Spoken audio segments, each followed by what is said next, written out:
नमस्कार, राज्यसभा टीवी के खास कार्यक्रम विशेष में आपका स्वागत है। मैं हूं दीपक डोभाल। इस वक्त हम दुनिया की सबसे तेजी से बढ़ती अर्थव्यवस्था की खुली हवा में सांस ले रहे हैं। विकास हमारा नारा है और हमें हर हाल में दुनिया की सबसे बड़ी ताकत बनना है। लेकिन इस अंधी दौड़ में हम एक सच्चाई को भूल रहे हैं। ये कड़वी सच्चाई है कुपोषण। जी हाँ, कुपोषण जो देश के नौनिहालों का दम पालने में ही घोंट दे रहा है। वो कुपोषण जिससे लड़ते लड़ते हमें 70 साल बीत गए। वो कुपोषण जो हर साल 5 साल से कम उम्र के करीब 10 लाख बच्चों को अपना निवाला बना देता है। वो कुपोषण जिससे लाख कोशिशें कर हम पीछा छुड़ाना चाहते हैं, लेकिन भ्रष्टाचार, लापरवाही और अनदेखी उसे ज्यों का त्यों जिंदा रखे हुए है। वो कुपोषण जिसने मध्य प्रदेश के श्योपुर में सरकारी विफलताओं की खुली कहानी बयां कर दी है। आज बात इसी कुपोषण की, तो आइए शुरू करें आज का विशेष।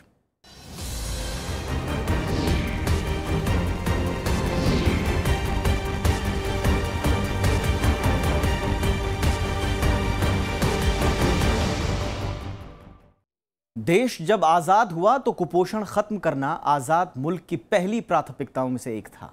हमने 1000 कोशिशें और करोड़ों दावे किए, लेकिन कुपोषण आज भी देश की सच्चाई बना हुआ है।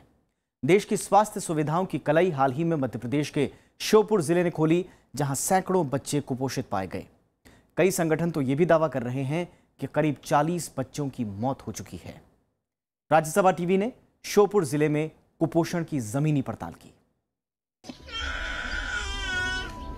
घर के आंगन में रोते बिलखते इस बच्चे के दर्द को महसूस करना शायद मुमकिन नहीं। ये बच्चा कुपोषित है। अस्पताल के बिस्तर पर पड़े इस बच्चे को देखिए। इसके सुनहरे भविष्य की कल्पना करने से पहले ये जान लीजिए कि ये बच्चा कुपोषित है।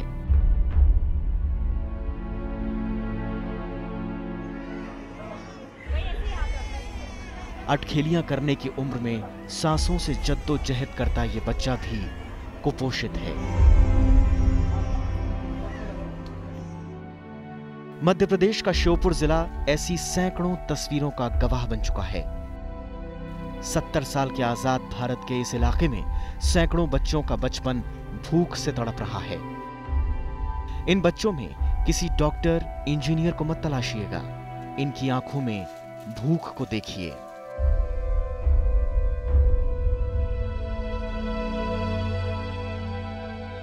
श्योपुर के कई इलाकों की तस्वीरें ऐसी ही हैं। हाल ही में यहां से सैकड़ों बच्चों में कुपोषण की खबरें आईं तो सरकार हरकत में आई।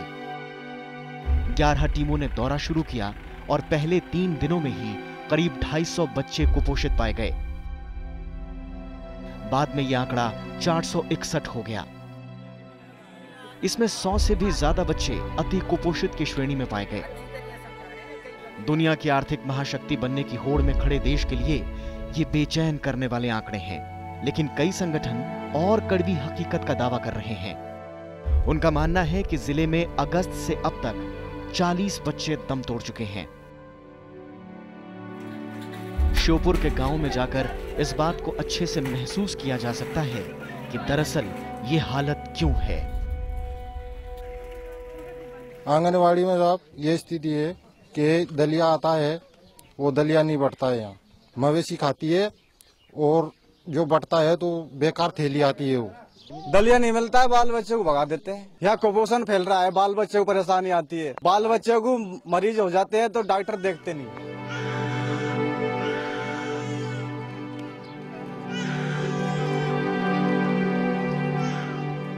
श्योपुर के लिए अभिशाप बन चुकी इस खबर के बाद आनन फानन में कुपोषित बच्चों को एनआरसी में भर्ती कराया गया। लेकिन एनआरसी जाकर हालत आश्वस्त करने वाले नहीं लगे। आसपास के जिलों से कई डॉक्टरों को इमरजेंसी में बुलाया गया, लेकिन बुनियादी सुविधाओं पर ध्यान नहीं दिया गया। अभी हमारी एनआरसी की कैपेसिटी तो वैसे 20 की है, लेकिन अभी हालातों को देखते हुए ये अभी हमारे पास कल रात तक 145 बच्चे भर्ती हो चुके हैं। मुश्किल तो हो रहा है, लेकिन प्रशासन थोड़ा सा मदद कर रहा है और सब लोगों की मदद है, महिला बाल विकास की भी मदद है, तो सब हम जैसे तैसे करके मैनेज कर रहे हैं। स्पेस की हमारे पास बड़ी समस्या है, संख्या इतनी हमारे लिए प्रॉब्लमेटिक नहीं है क्योंकि, लेकिन स्पेस की प्रॉब्लम है। स्पेस हम उनको प्रोवाइड नहीं कर पा रहे प्रॉपर, जितना हमें गैपिंग का रखना चाहिए पेशेंट टू पेशेंट, वो हम सब मैनेज नहीं कर पाए।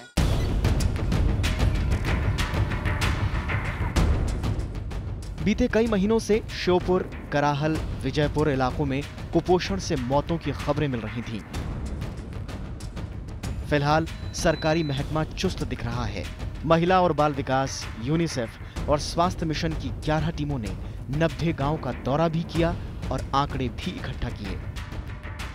इस वक्त तमाम सरकारी महकमों के अधिकारी कर्मचारी रविवार की छुट्टी के दिन भी गांवों में दिख रहे हैं, लेकिन स्थानीय लोगों के मन में अब भी कई सवाल हैं। सबसे बड़ा सवाल ये कि वक्त रहते अगर प्रशासन हरकत में आता तो कई बच्चों की जान बचाई जा सकती थी और सैकड़ों बच्चों को गंभीर होने से भी बचाया जा सकता था। प्रेम बहुखंडी के साथ ब्यूरो रिपोर्ट, राज्यसभा टीवी। और कुपोषण की ये कहानी आर्थिक महाशक्ति बनने की चाहत रखने वाले देश का सर झुका देती है। लेकिन ऐसा क्या है जो कुपोषण आज भी जिंदा है? खासकर मध्य प्रदेश जैसे राज्यों में बार बार ये सवाल आखिर क्यों उठता है? हमारी टीम श्योपुर पहुंची तो कई पहलू उजागर हुए।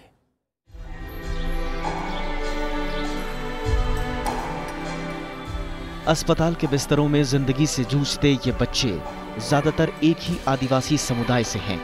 ये आदिम जनजाति सहरिया बच्चे हैं। सहरिया यानी वो जनजाति जिसके ज्यादातर बच्चे 5 साल की उम्र से पहले ही दम तोड़ देते हैं। मध्य प्रदेश के 8 जिलों में रहने वाले 5 लाख सहरिया आदिवासियों में एक परिवार भी शायद ऐसा नहीं है जो कुपोषण या खून की कमी से न जूझ रहा हो। हाल ही में regional medical research centre for tribal ने इस जनजाति पर शोध किया तो आंकड़े चौंका गए। 93% सहरिया बच्चे कुपोषण के शिकार पाए गए और 15% तो बिल्कुल मौत की कगार पर। श्योपुर में हाल ही में सहरिया जनजाति एक बार फिर कुपोषण की चपेट में आई तो पता चला कि बच्चे बीमारी से नहीं, भूख से जिंदगी हार रहे हैं।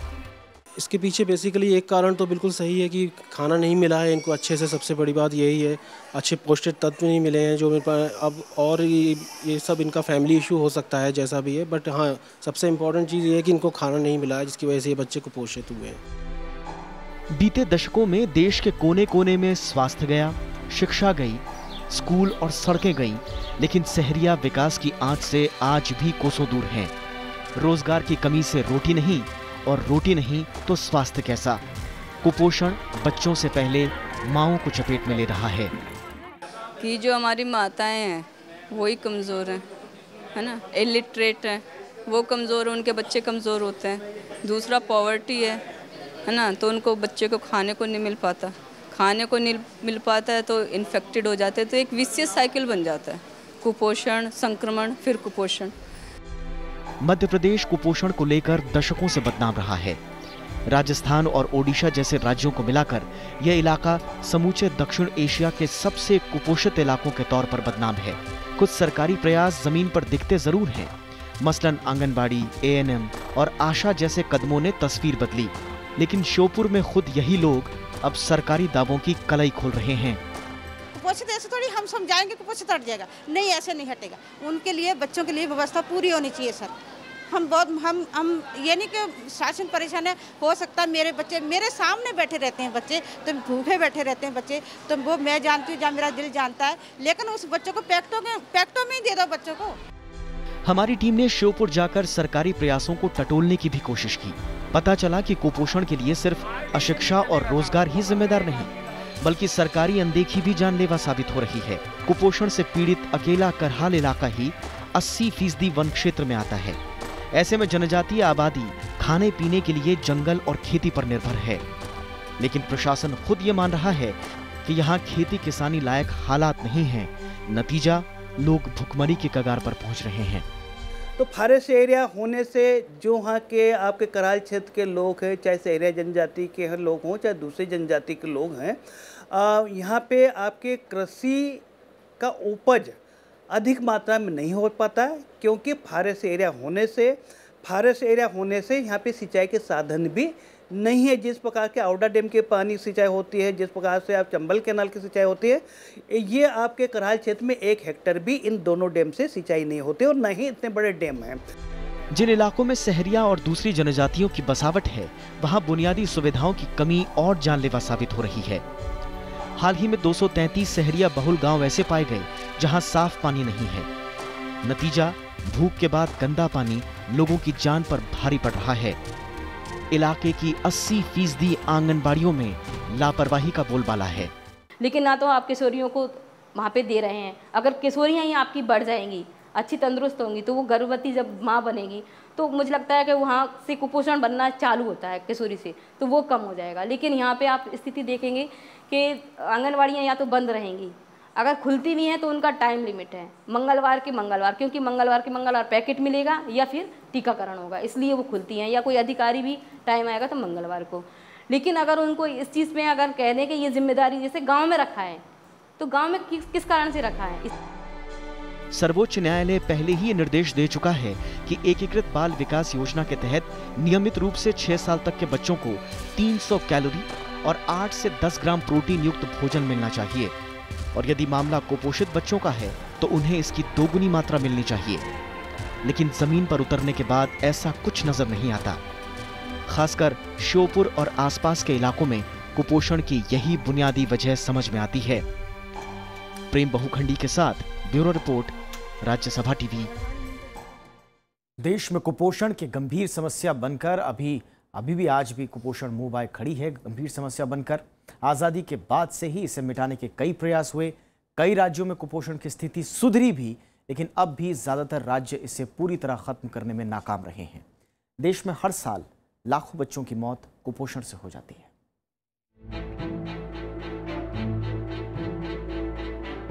भारत के सुदूर ग्रामीण इलाकों में ऐसी कई तस्वीरें भारत में कुपोषण की भयावहता को बयां करने के लिए काफी हैं। देश जब आजाद हुआ तो कुपोषण और भुखमरी से लड़ना सरकारों की प्राथमिकता में था, लेकिन आजादी के 6 दशकों बाद भी कुपोषण से जंग जारी है। तस्वीर तब और चिंताजनक लगती है जब कई राज्यों में कुपोषण घटने की जगह बढ़ता हुआ पाया जाता है। कुपोषण से जंग हर स्तर पर लड़ी जा रही है, लेकिन कुपोषण से हो रही मौतें इस जंग में सरकारों को कमजोर साबित करती हैं।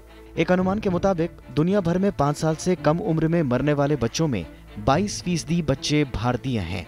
भारत में कुपोषण से 30% नवजात शिशुओं की मौत हर साल हो जाती है। कि सिर्फ खाने का अवेलेबिलिटी है, खाना मुहैया करने से कुपोषण नहीं खत्म होगा। हमें भूखमरी और कुपोषण में अंतर करना पड़ेगा।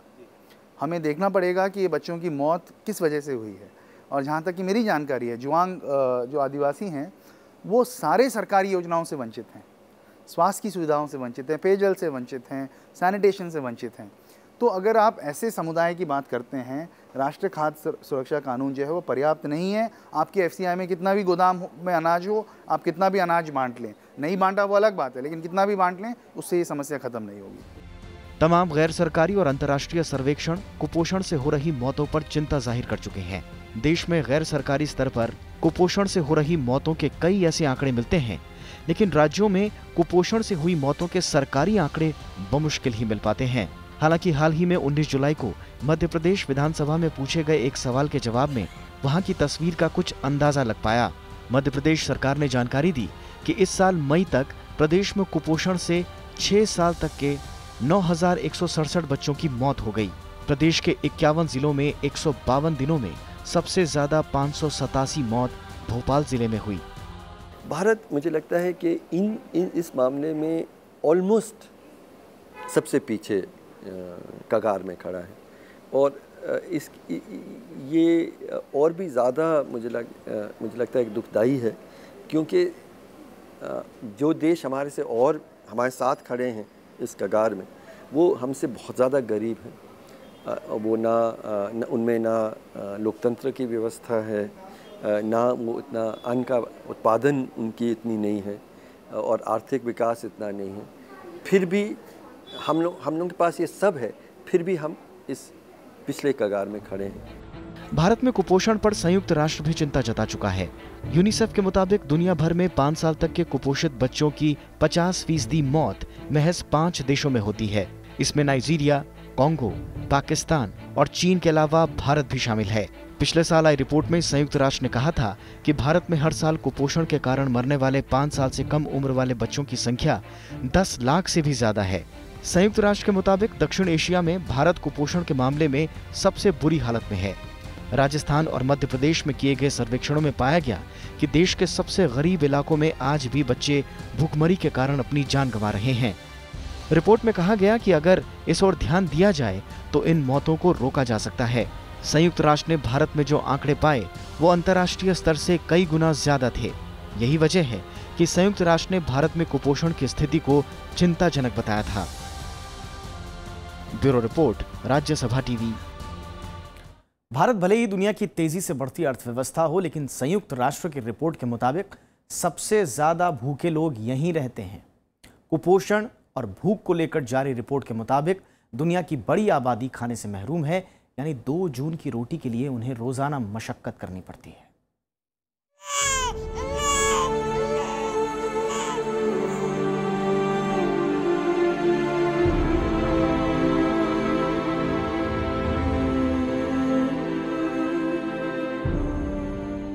संयुक्त राष्ट्र खाद्य और कृषि संगठन के मुताबिक भारत में दुनिया के 1/4 लोग ऐसे हैं जिन्हें पेट भर खाना भी नसीब नहीं होता। दुनिया में खाद्य सुरक्षा को लेकर संयुक्त राष्ट्र की सालाना रिपोर्ट के मुताबिक भारत सहस्राब्दी विकास लक्ष्य को हासिल करने में नाकाम रहा है। असल में 2015 बेहद अहम साल था। संयुक्त राष्ट्र ने 2015 तक भूख पर जीत हासिल करने के लिए 2 लक्ष्य बनाए थे। 1996 में विश्व खाद्य सम्मेलन के दौरान 182 देशों ने तय किया था कि 2015 तक दुनिया में भूखे लोगों की तादाद आधी कर ली जाएगी। इसके बाद साल 2000 में मिलेनियम डेवलपमेंट गोल बनाया गया, जिसके मुताबिक चरणबद्ध तरीके से भूखे लोगों की तादाद कम करने के लिए 2015 का लक्ष्य रखा गया। लेकिन बीते साल संयुक्त राष्ट्र ने अपनी रिपोर्ट में कहा कि भारत लक्ष्य के करीब नहीं पहुंच पाया है। ये और भी ज़्यादा मुझे लगता है एक दुखदाई है, क्योंकि जो देश हमारे साथ खड़े हैं इस कगार में, वो हमसे बहुत ज़्यादा गरीब हैं। वो उनमें ना लोकतंत्र की व्यवस्था है, ना वो इतना अन्न का उत्पादन उनकी इतनी नहीं है, और आर्थिक विकास इतना नहीं है। रिपोर्ट में चौंकाने वाले आंकड़े सामने आए। भारत में 19 करोड़ 40 लाख लोगों को भरपेट खाना नहीं मिल पाता। ये संख्या दुनिया में सबसे ज्यादा है। इस सूची में पहले चीन शीर्ष पर था, लेकिन बीते 1 दशक में उसने तेजी से सुधार किया है। नतीजा ये रहा कि भारत पहले नंबर पर आ गया। हालांकि भारत में हालात पहले के मुकाबले सुधरे हैं, लेकिन लक्ष्य से हम काफी पीछे खड़े हैं।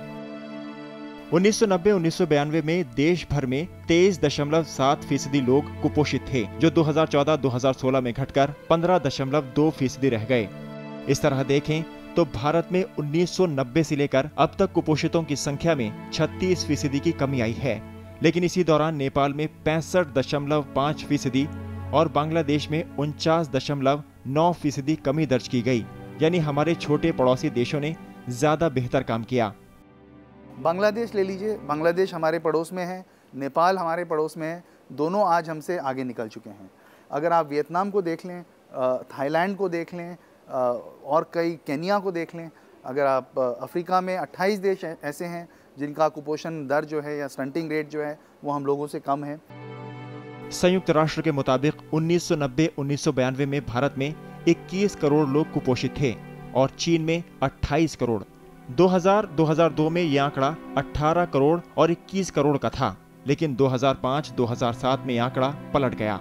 भारत में कुपोषितों की संख्या 23 करोड़ और चीन में 20 करोड़ हो गई। 2014-2016 में यह संख्या भारत में 19 करोड़ और चीन में 13 करोड़ रह गई।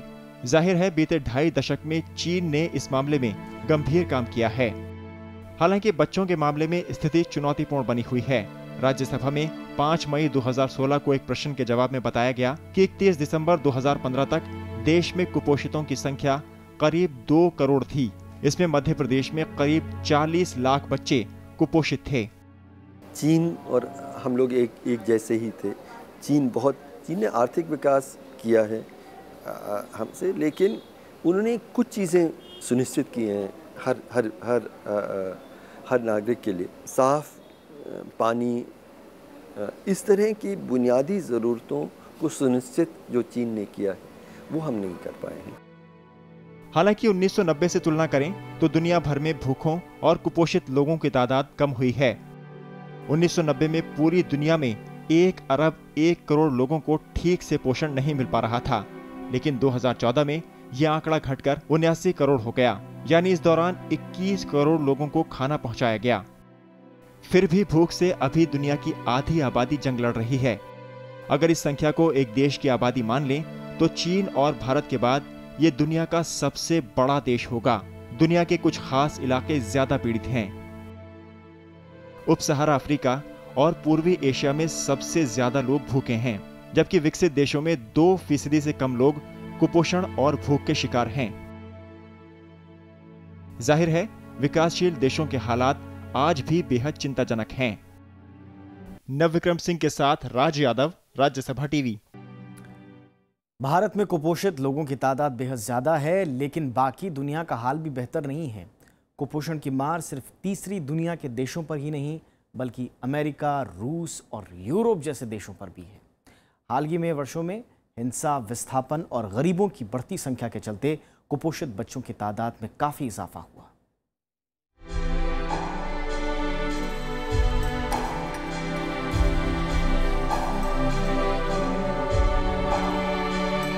दुनिया की 2/3 आबादी एशिया में रहती है। इसमें गरीबों की बड़ी तादाद है। दुनिया के आधे से ज्यादा गरीब एशिया में हैं और इसमें से भी ज्यादातर भारत, पाकिस्तान, बांग्लादेश और नेपाल में रहते हैं। संसाधनों की कमी, योजनाओं का सही तरीके से लागू न होना और हिंसा एशिया में गरीबी और भुखमरी की बड़ी वजहें हैं। हाल के वर्षों में इराक, अफगानिस्तान और सीरिया में हिंसा के चलते लाखों लोग बेघर हुए हैं। इनका एक बड़ा हिस्सा गरीबी और कुपोषण का शिकार है। Consider the millions of people who have relied on food assistance for decades. That's not development. That's dependence. And it's a cycle we need to break.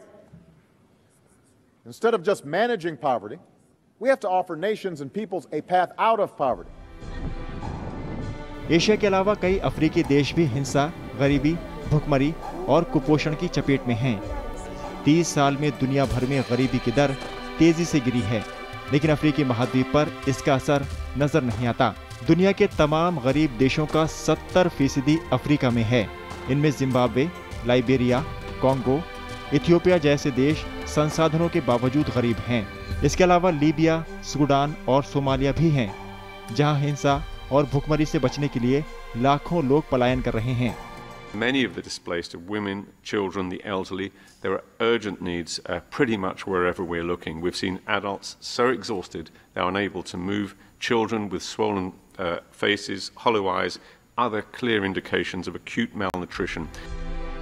UNICEF के मुताबिक दुनिया भर में 5 साल से कम उम्र में होने वाली सभी मौतों में तकरीबन आधी कुपोषण की वजह से होती हैं।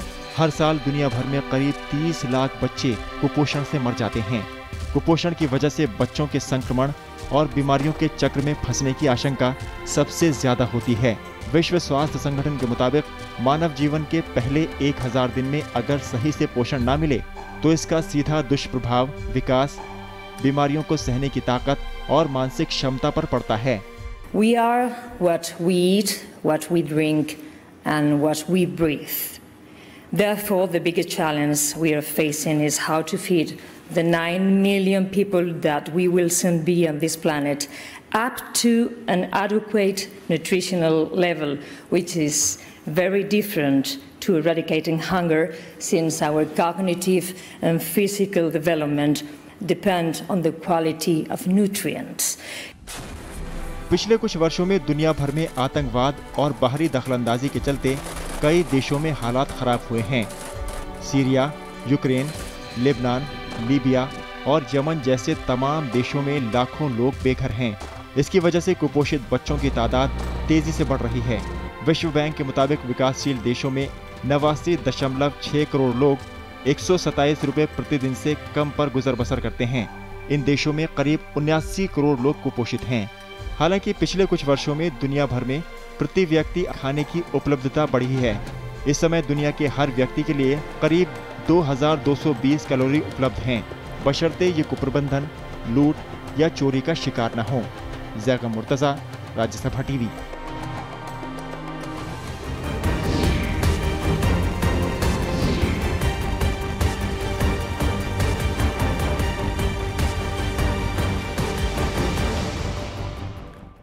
तो ये था आज का विशेष।